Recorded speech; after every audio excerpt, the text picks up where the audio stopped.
na guys, luto na ang ating atay batikon. Oh, nagmamantika na siya.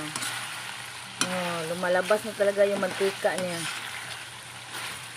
Bango-bango. Ayan na. Oh, mga na to ninyo. Kain na.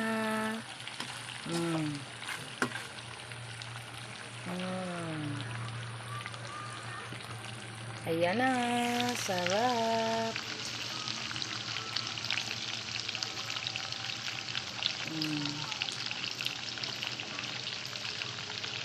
Atay batikon.